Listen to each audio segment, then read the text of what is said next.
a nuestros visitantes, ¿ya? Quienes han venido muy gentilmente a presentarnos una panorámica de lo que está sucediendo en varias regiones del país. Y esa panorámica tiene que ver con muchas cosas. Lamentablemente no podemos estar simultáneamente en todas las exposiciones, pero de todas maneras este momento va a ser muy importante para que nos enteremos de lo que se trabajó en todas las mesas.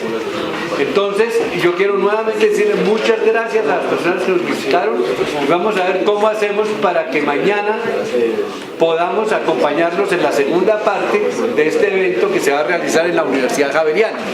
Entonces, vamos a dar inicio a esta sesión, que es una sesión general en la cual vamos a conocer todos lo que se hizo en la primera parte del programa. Y les agradezco entonces que atiendan y que participemos posteriormente para ampliar la información y para profundizar un poco más en todas estas cosas que nos están diciendo, pero sobre todo también para que logremos identificar estrategias y posibilidades para que nosotros también seamos protagonistas de lo que está sucediendo y no simplemente unos espectadores que observan lo que sucede por allá lejos como si no fuera algo que tiene que ver con nosotros. Entonces, por favor, comenzamos con los relatores de las mesas. Soy Nicolás Largo, estaba ubicado en el salón de juegos. Con el glosario. Con el glosario de palabras para la vida. Y eso. Bueno, yo soy Carlos Barceló y él es Juan Daniel. Estábamos ubicados en Mitrina en la mesa de arte y comunicación con supresión alternativa. Con supresión alternativa. Bueno, yo soy Ángela Porras y estamos ubicados acá en aula múltiple con la explotación minera. Mi nombre es Felipe y pues estaba con Rosita.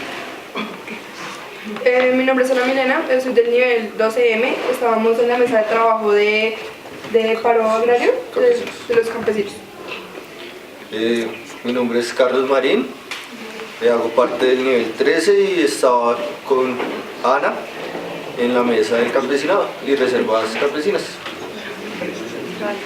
Pues si quieres arrancamos de aquí para allá, dándole tiempo que llegue Román.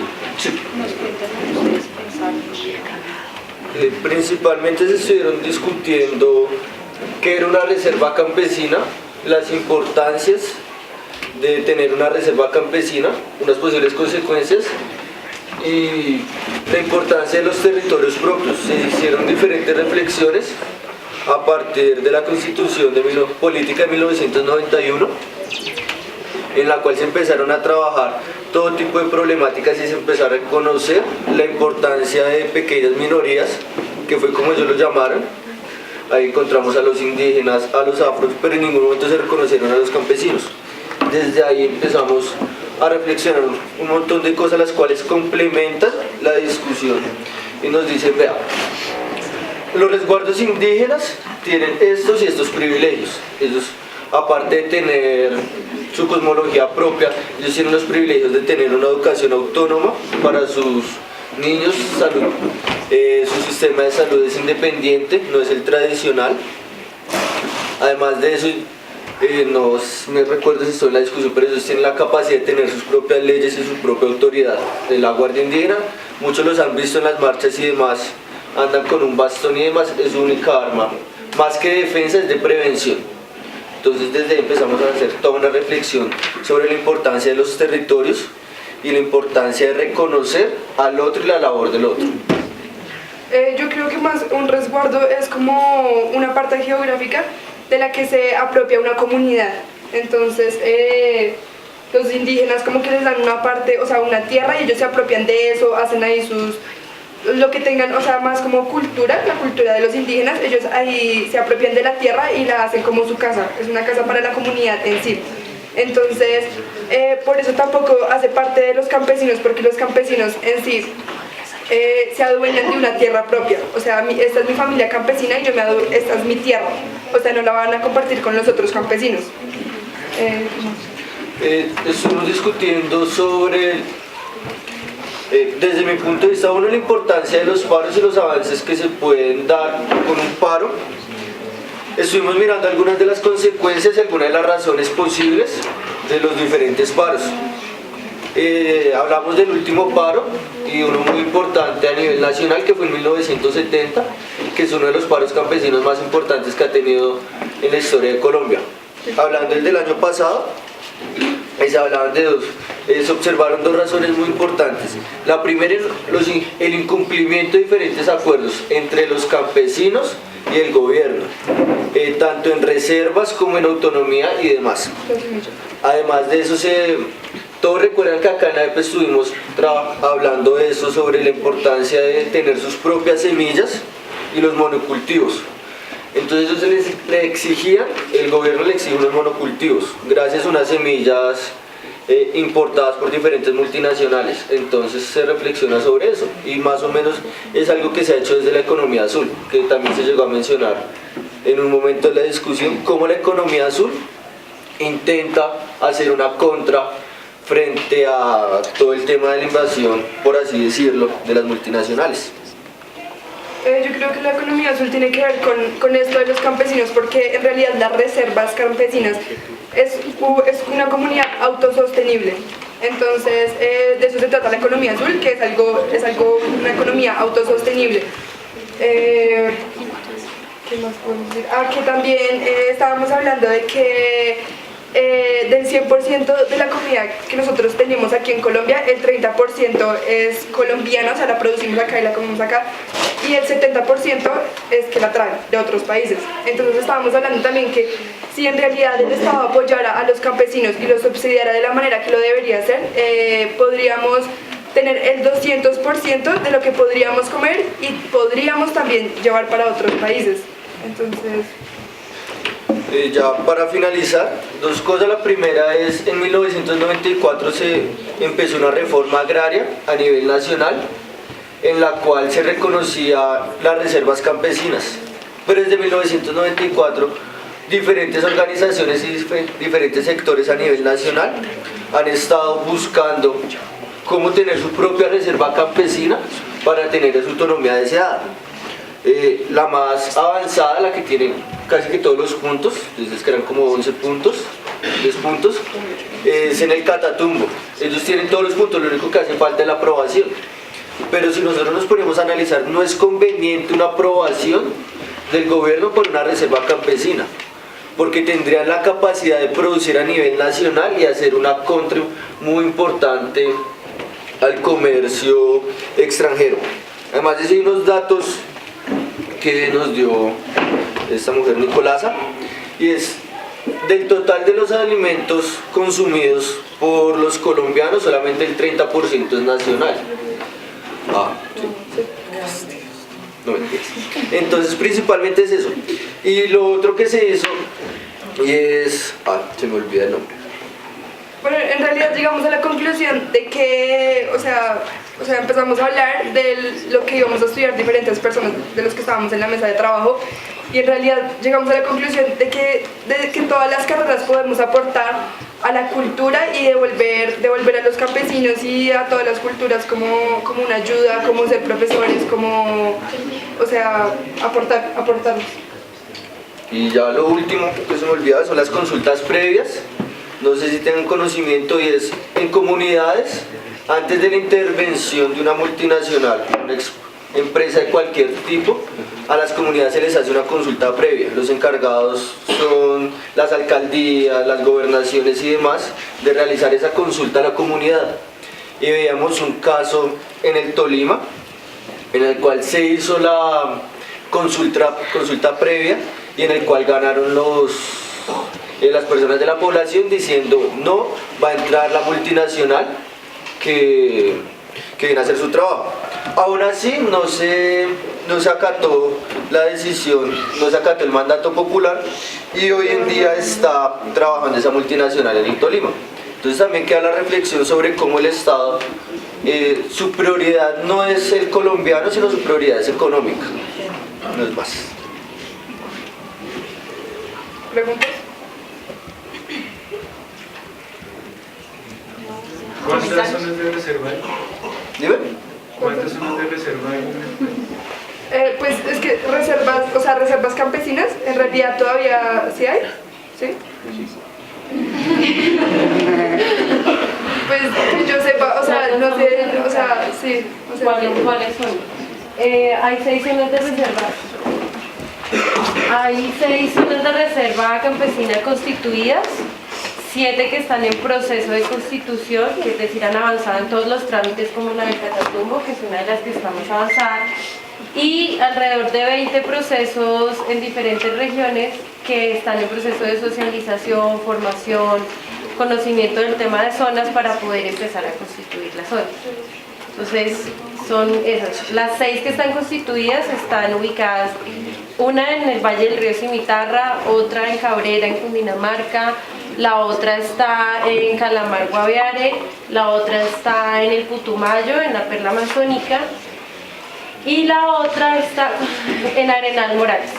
¿Ya lo y las otras 7 están 2 en Montes de María, una en Cesar, otra en Sumapaz, la del Catatumbo, la de Lozada Guayabero, que queda pues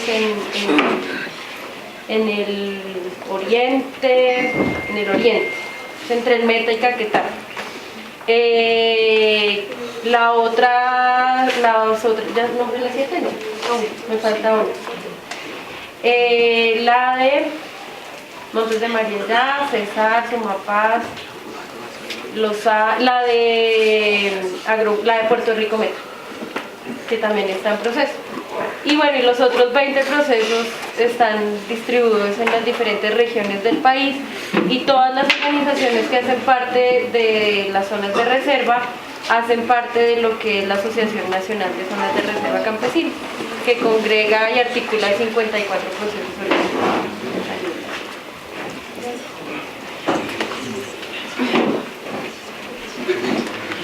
Bueno, buenos días. Mi nombre es Felipe Ortega, y pues estaba con mi compañera Rosita en minería. Estábamos en la compañía de Clara, Patricia e Iván, que nos estaban dando pues como toda la explicación respecto al tema y a las vivencias personales de ellos. Iniciamos con un discurso pues como muy bacano y muy bonito de parte de Patricia. La idea era crear conciencia respecto a nuestro planeta y a nuestro país,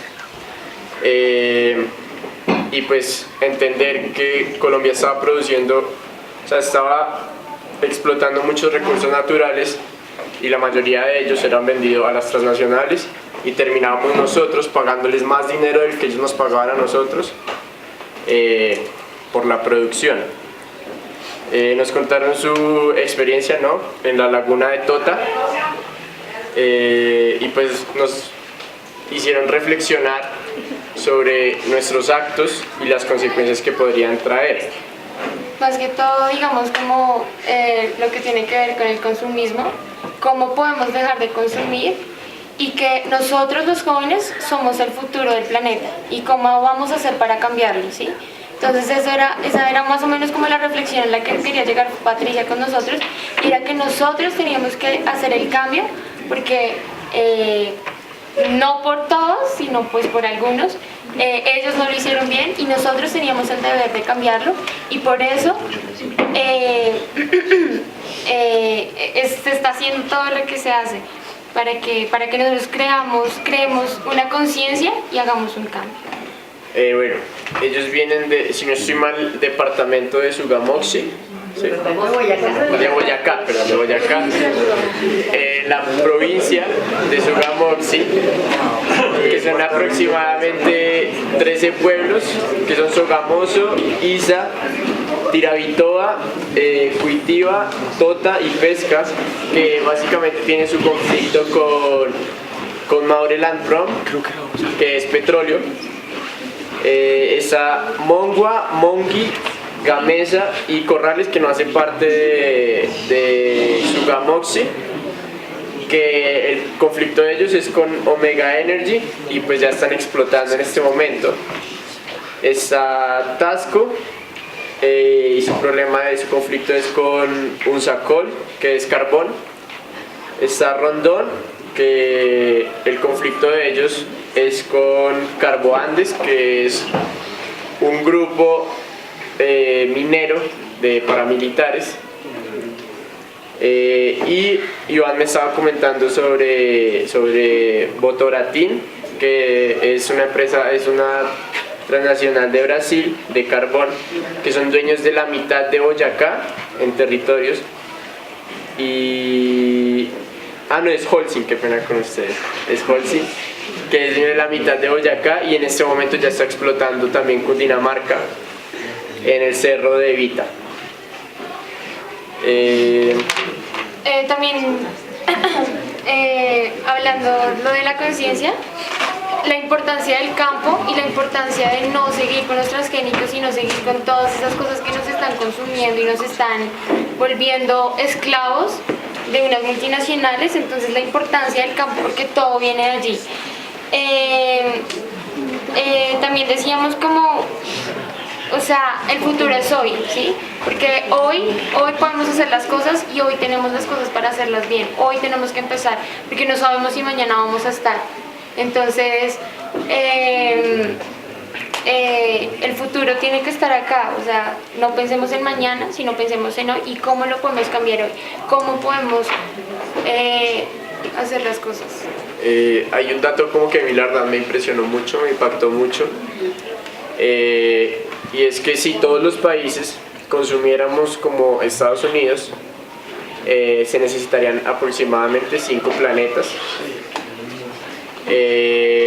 Nos estaban comentando cómo hicieron ellos para crear como el movimiento que tienen y no tener una clase de debilidad. Y pues lo principal y lo que a mí más me gustó fue la frase de, no recuerdo si fue de Clarita o de Patricia, que era si hay igualdad en un grupo, no hay debilidad. ¿Qué quiere decir eso? Que no hay como un líder absoluto, sino que cada uno aporta sus ideas y pues entre todos crean lo que tienen. Después Clara nos comentó como su vivencia, y nos comentaba sobre como la llegada de la petrolera como tal incrementa el nivel de violencia. Clara nos comenta que ella como que nunca en la vida nunca había tenido la necesidad de usar el seguro de la puerta, y que por miedo, y que ella sabía que se le metían en la propiedad, empezó a cerrar todas las noches con llave. Como pues de sus mascotas tenía 12 perros y le mataron 4. Y ya.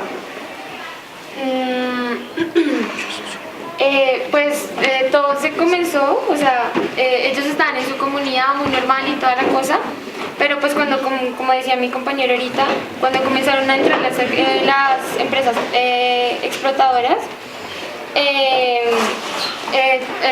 tuvieron que comenzar a reunirse y decir como venga, o sea, esto no puede seguir así, y se reunieron y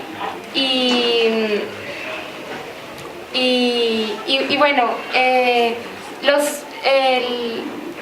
EIA, Estudios de Impacto Ambiental, detectó un impacto ambiental de un sismo y comenzó ahí a trabajar sobre todo eso. Se unieron para protestar contra las grandes empresas, diciendo como quién y por qué y cómo. Además que tenían el descaro de mostrarle los papeles y decirle como mire, esto está así, esto está así. Y no, o sea, después de indagar tanto, se dieron cuenta que llevaban un año sin de vencimiento, o sea, ya lo estaban haciendo de manera ilegal. Y tenían el descaro de decir vamos a hacerlo y ahí fue cuando se generó todo, o sea, en las preguntas, en cómo vamos a hacer esto para cambiarlo, ¿sí? Ahí fue cuando se comenzó como a hacer todo. O sea, ellos usaron un mecanismo muy bacano para entrarle a la gente. El encargado como de realizarlo, como le dijo Clarita y Patricia, el papá, es Iván, y creó un personaje que se llama Getulio. Entonces pues mi compañera les va a contar más. Bueno, estos son... Esperen un momento. Bueno, los personajes son para mantener la cultura del territorio, las costumbres y que no permitan que se olviden, que dejen una huella en el mundo, ¿sí me entienden? Así fue como yo los vi realmente, o sea, como que ellos quieren a través de sus personajes perpetuar, dejar su huella. Uno de ellos, como decía él, se llama Getulio Montalaguna, la otra se llama Julia Paraflores, Cubio Montaña Piedra y Familia Montaña Laguna, que pues es toda la familia.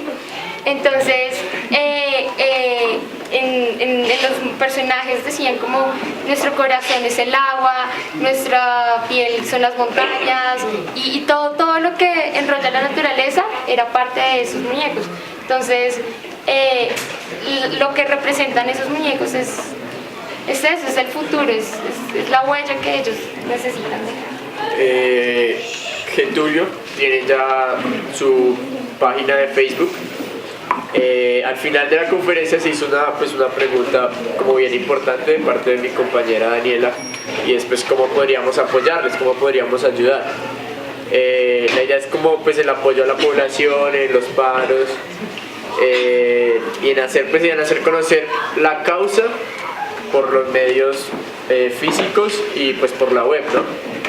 Y pues yo tengo como dos aportes más que a mí me parecieron como muy chéveres, muy bacano.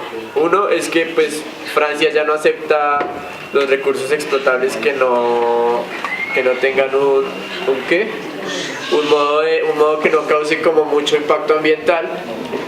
Y pues nos estaban comentando que ya Francia ya no acepta recursos del César. Del César.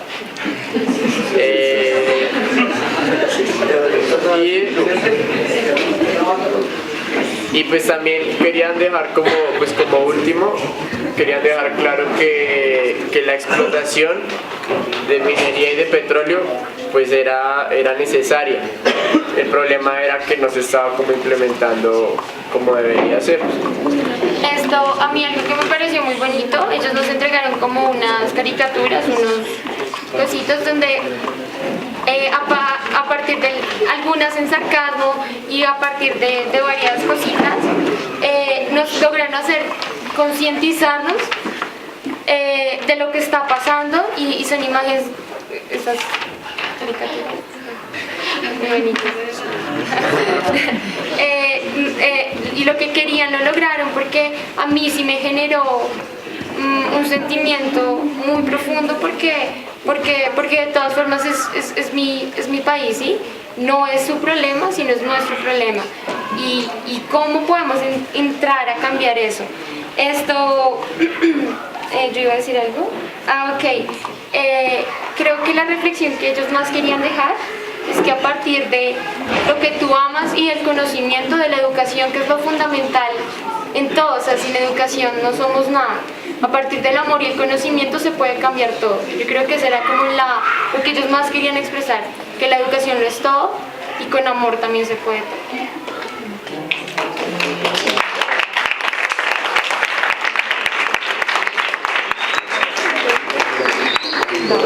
Bueno, buenas tardes.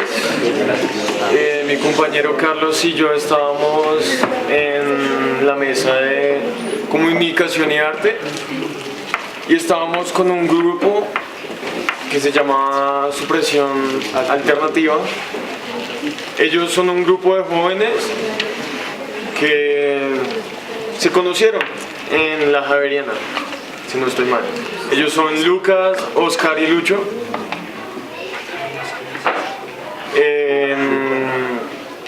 Primero empezamos haciéndonos una pregunta, que era ¿qué es el arte y la comunicación? Primero, pues el arte, muchos hablamos, el arte es una forma de expresar las ideas, los gustos, los sentimientos en una escultura, una pintura o en lo que uno considerara que es arte, porque de pronto él tiene una percepción de lo que es arte, pero yo no tengo la misma porque no tenemos los mismos gustos o pensamientos. Entonces, pues, ellos nos contaban que, pues, tienen una base lineal. No hay como, bueno, él es el jefe. No hay jerarquías. No hay jerarquías. Entonces, todos hacen un poco para un gran grupo. Entonces mi compañero les va a contar más. Bueno, al principio, bueno, empezamos hablando de lo que mi compañero Juan dijo, el arte y todo eso, y empezamos a distorsionarnos del tema, pero teniendo el mismo objetivo. Y empezamos a hablar qué hacía el artista con su arte. Luego la compró a un precio menor.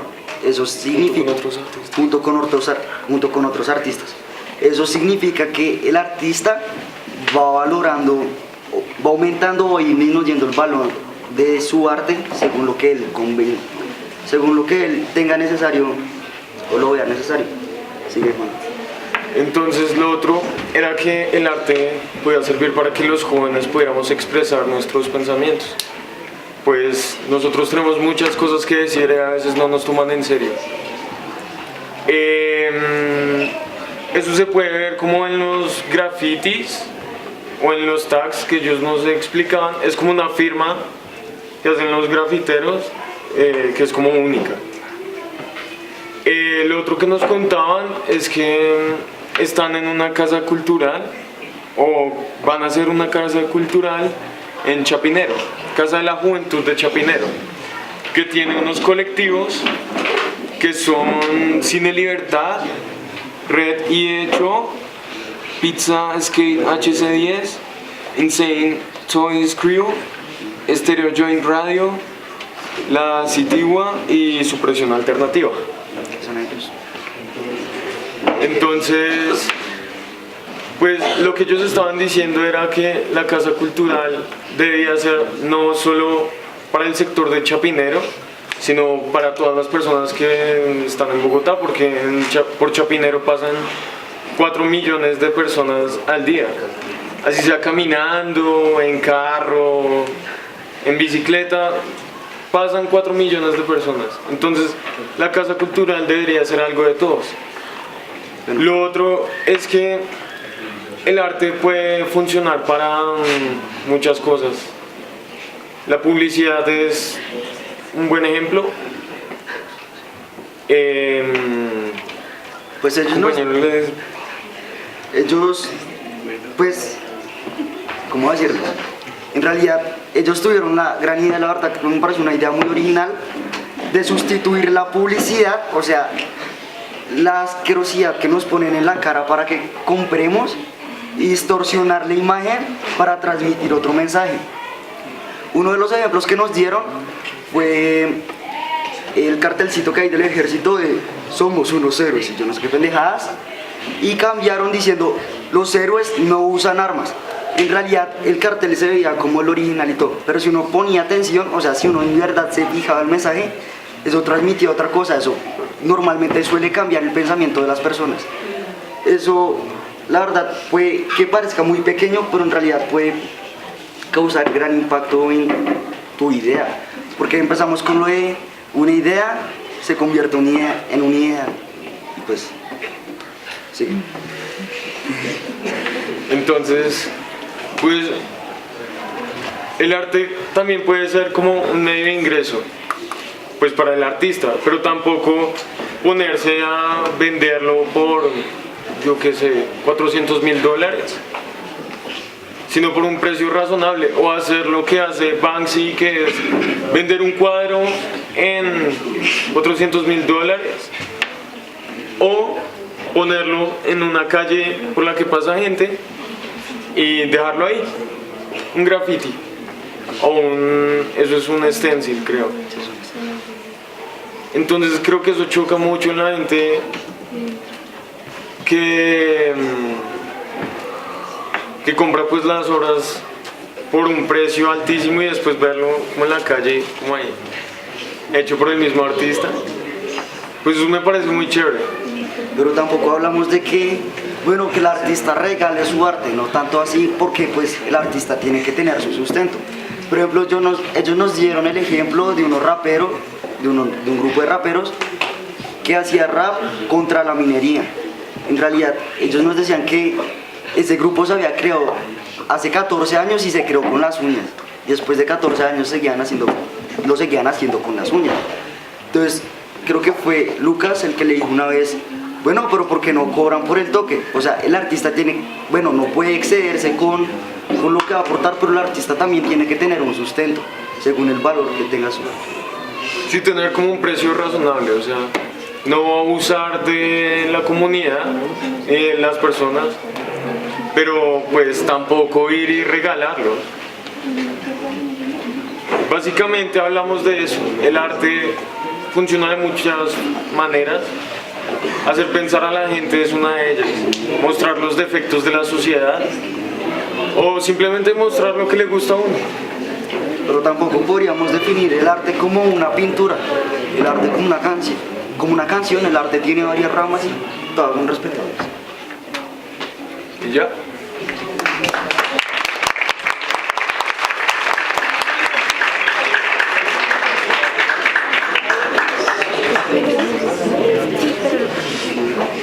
Buenos días.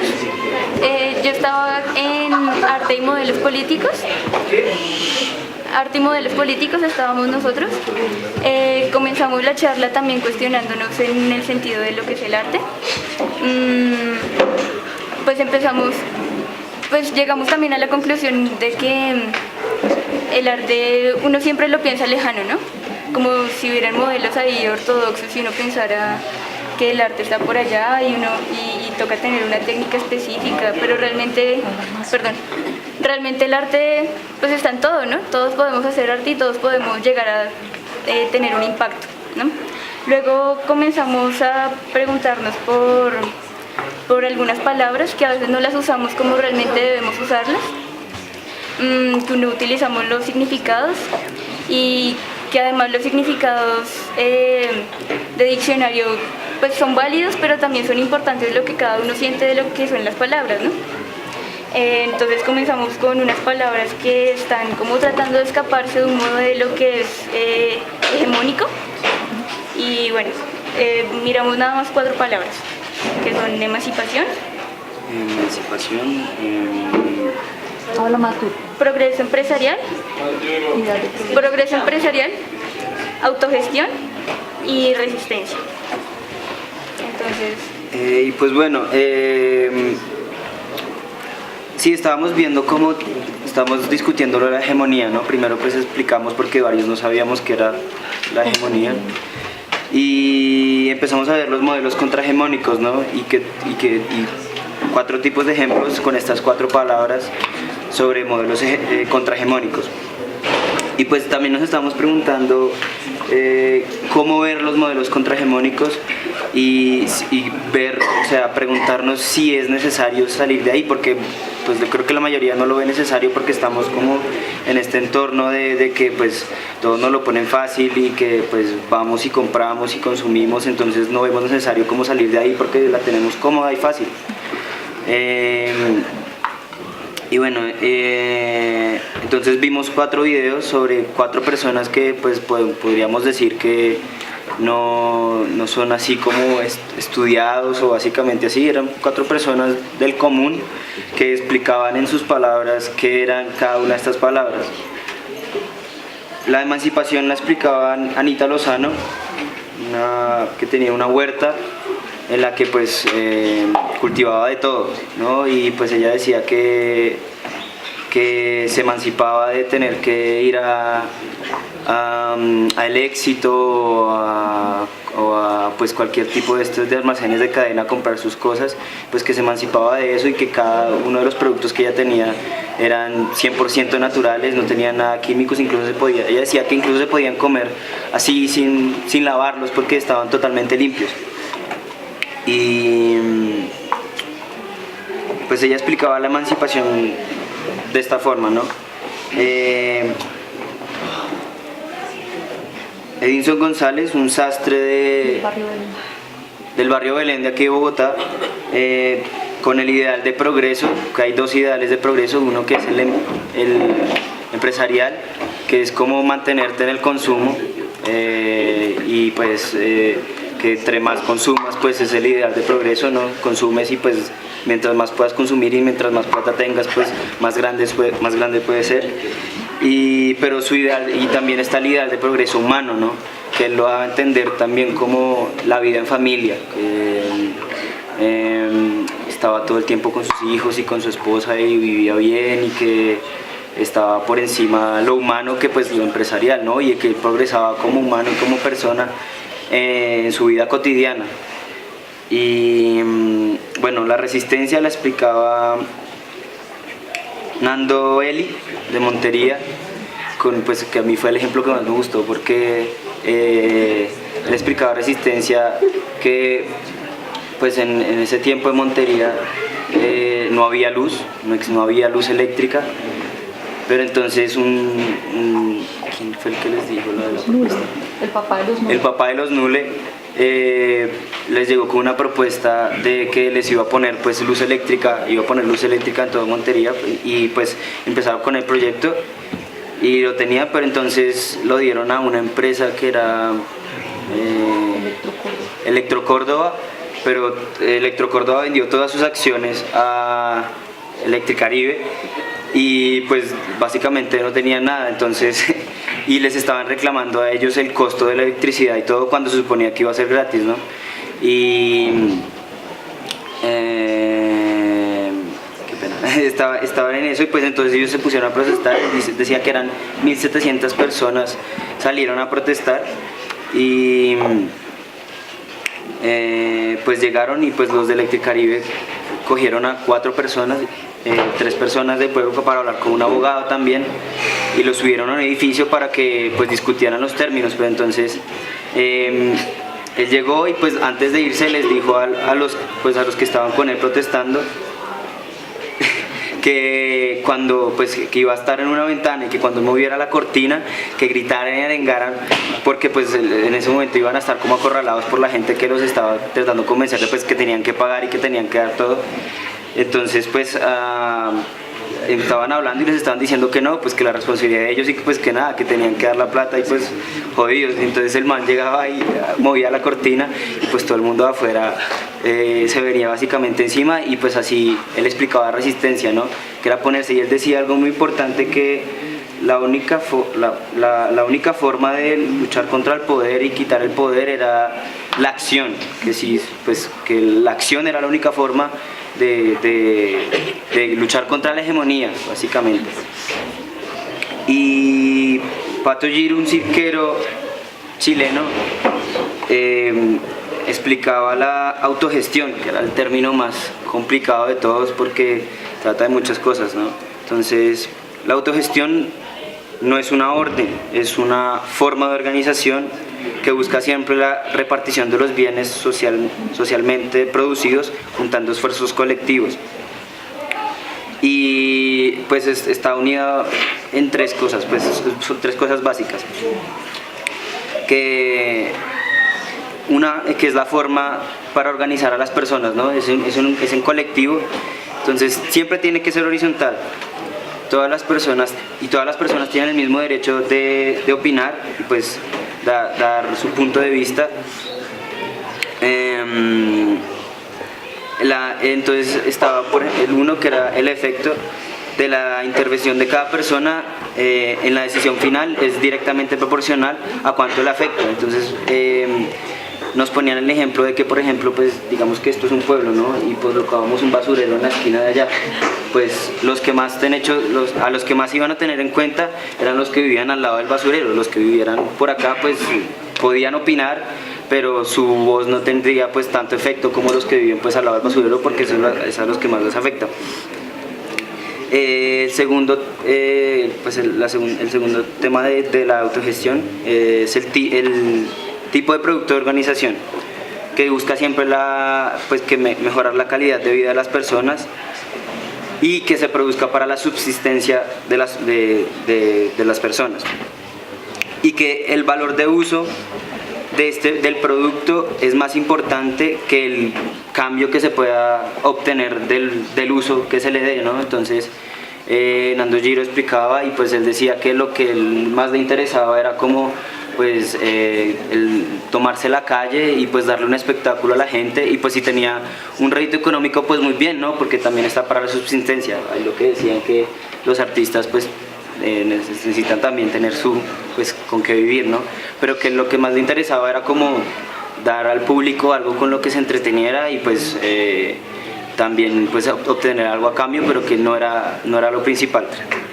Y la tercera cosa, los tipos de ideales que se defienden.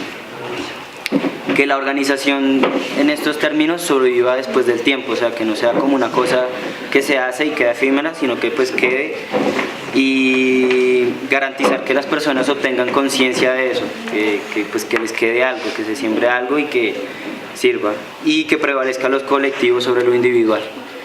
Y pues básicamente eso fue lo que vimos.